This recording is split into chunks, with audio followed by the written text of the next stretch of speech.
নমস্কাৰ, আজি হৈছে 9 জানুৱাৰী। অসমৰ লগতে ভাৰতৰ বিভিন্ন প্ৰান্তৰ পৰা আজি ৰাতিপুৱাৰ কেইবাটাও খবৰ আহি পৰিছে। এই মুহূৰ্তত জনাইছোঁ আজিৰ প্ৰথমটো খবৰ।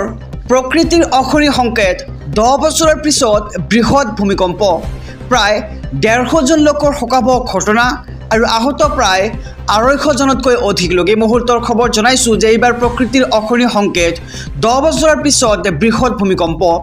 তিব্বত চীন সীমান্তৰ ভূমিকম্পৰ এতিয়া প্ৰভাৱ নেপাল, ভাৰত আৰু চীনত।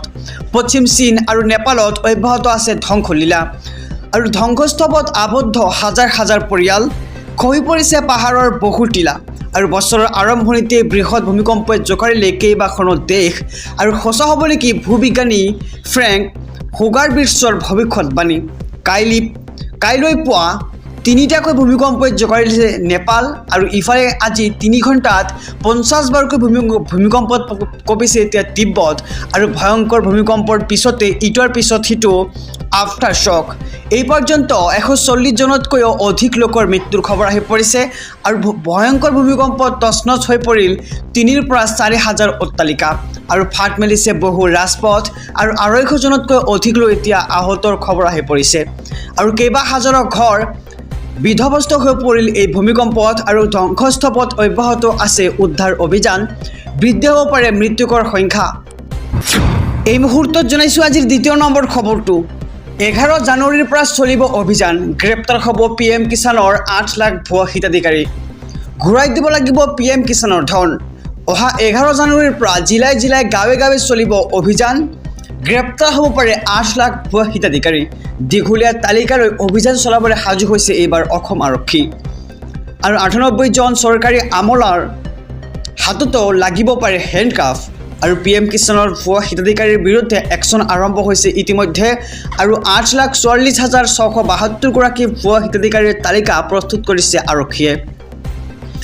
10 জানুৱাৰীৰ ভিতৰত ভুৱা হিতাধিকাৰীসকলে ঘূৰাই দিব লাগিব 18টা কিস্তিৰ ধন।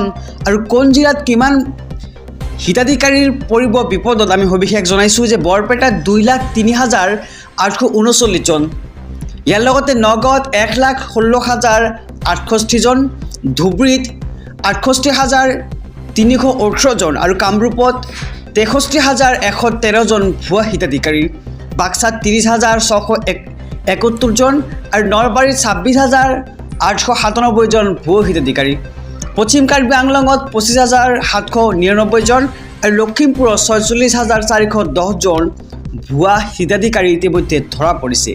আৰু নিৰ্ধাৰিত সময়ৰ ভিতৰত ধন উভতাই নিদিলে যাব লাগিব জেললৈ।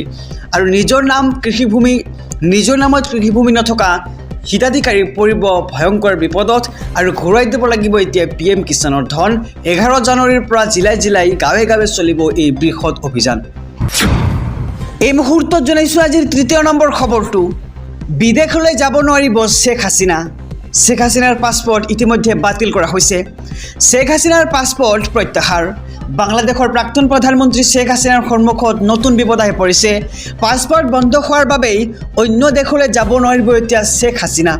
হাছিনাৰ বিৰুদ্ধে গ্ৰেপ্তাৰী পৰোৱানা জাৰি কৰাৰ পিছতেই বন্ধ কৰি দিয়া হ'ল পাছপৰ্ট আৰু ইউনুছ চৰকাৰে বন্ধ কৰিলে হাছিনাৰ পাছপৰ্ট।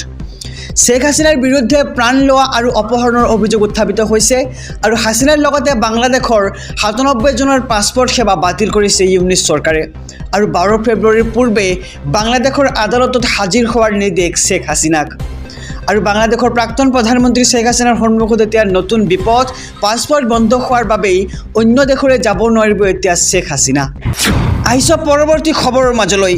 কেতিয়া ঘোষণা কৰা হ'ব পঞ্চায়ত নিৰ্বাচনৰ দিন? আজি উচ্চ ন্যায়ালয়ত চূড়ান্ত শুনানি। কেতিয়া ঘোষণা হ'ব পঞ্চায়ত নিৰ্বাচনৰ দিন? পঞ্চায়ত নিৰ্বাচন সন্দৰ্ভত ডাঙৰ ঘোষণা কৰিলে মন্ত্ৰী ৰঞ্জিত কুমাৰ দাসে। কাইলৈৰ দিনটোৰ পিছতেই ঘোষণা হ'ব পাৰে পঞ্চায়ত নিৰ্বাচনৰ দিন আৰু ন্যায়ালয়ৰ ৰায়লৈ এতিয়া অপেক্ষা কৰিছে ৰাজ্য চৰকাৰে। আজি গুৱাহাটী উচ্চ ন্যায়ালয়ত হ'ব পাৰে চূড়ান্ত শুনানি আৰু উচ্চ ন্যায়ালয়ত লেখ আবেদন দাখিল কৰা গাঁৱত নহ'ব পাৰে নিৰ্বাচন। কাইলৈ অসমলৈ আহিব পঞ্চায়ত গ্ৰামোন্নয়ন মন্ত্ৰী শিৱৰাজ সিং চৌহান আৰু চৌহানৰ ভ্ৰমণৰ পিছতেই পঞ্চায়ত নিৰ্বাচনৰ দিন ঘোষণাৰ সম্ভাৱনা। আৰু কেতিয়া ঘোষণা কৰা হ'ব পঞ্চায়ত নিৰ্বাচনৰ দিন ইয়াক লৈ এতিয়া প্ৰশ্ন উত্থাপিত হৈছে কিন্তু মন্ত্ৰী ৰঞ্জিত কুমাৰ দাসে উল্লেখ কৰিছে যে অতি শীঘ্ৰেই ঘোষণা কৰা হ'ব এইবাৰ পঞ্চায়ত নিৰ্বাচনৰ দিন আহিছে পৰৱৰ্তী খবৰৰ মাজলৈ মক্কা মদিনাত হাহাকাৰময় পৰিস্থিতি প্ৰকৃতিয়ে চলালে ধ্বংসলীলা ইছলামৰ পবিত্ৰ স্থান মক্কা মদিনাত হাহাকাৰময় পৰিস্থিতি কোটি কোটি মুছলমানৰ মাজত এতিয়া হাহাকাৰ সৃষ্টি হৈছে ধাৰাসাৰ বৰষুণৰ ফলত সৌদি আৰবত বিধ্বংসী বান আৰু বানৰ ফলত পবিত্ৰ স্থানত ভয়াৱহ পৰিস্থিতিৰ সৃষ্টি হৈছে আৰু বানৰ ফলত পবিত্ৰ স্থানত ভয়াৱহ পৰিস্থিতি এতিয়া দেখিবলৈ পোৱা গৈছে আৰু বানৰ ফলত পবিত্ৰ স্থানত এতিয়া যেন এক ভয়াৱহ পৰিস্থিতি আৰু জাৰি কৰা হৈছে হাই এলাৰ্ট বন্ধ কৰি দিয়া হৈছে ৰাজহুৱা স্থান শিক্ষানুষ্ঠান আৰু মক্কা মদিনাত এতিয়া ধাৰাসাৰ বৰষুণে দেখা দিছে আৰু ৰাজপথত বানে উটুৱাই লৈ গৈছে বাহনসমূহ এই মুহূৰ্তত দিবলৈ লৈছোঁ আজিৰ শেষৰ খবৰটো কংগ্ৰেছৰ বৃহৎ আঁচনি মহিলাই লাভ কৰিব মাহে ২৫০০ টকা মহিলাসকলে কংগ্ৰেছৰ বৃহৎ আঁচনি প্ৰতিগৰাকী মহিলাই লাভ কৰিব মাহে ২৫০০ টকা প্যাৰী দিদি আঁচনিৰ অধীনত লাভ কৰিব এই ধন আৰু বিজেপি চৰকাৰৰ আঁচনিতকৈও ডাঙৰ আঁচনি ৰূপায়ণ কৰিব বুলি দাবী এতিয়া কংগ্ৰেছৰ এই আঁচনিৰ জৰিয়তে প্ৰতিগৰাকী গৃহিণীক দিয়া হ'ব ২৫০০ টকা আৰু দিল্লী বিধানসভা নিৰ্বাচনৰ পূৰ্বে এই আঁচনি ঘোষণা কংগ্ৰেছৰ আৰু নিৰ্বাচনত জয়ী হ'লে প্ৰথমখন কেবিনেটতে ৰূপায়ণ কৰা হ'ব এই আঁচনি আৰু মহিলাসকললৈ কংগ্ৰেছৰ এই বৃহৎ অভিলাষী আঁচনি প্ৰতিগৰাকী মহিলাই মাহেকত লাভ কৰিব ২৫০০ টকা আৰু প্যাৰী দিদি আঁচনিৰ নামেৰে এই আঁচনিখন ৰূপায়ণ কৰা হৈছে আৰু এই আঁচনিৰ অধীনতে লাভ কৰিব মহিলাসকলে ২৫০০ টকা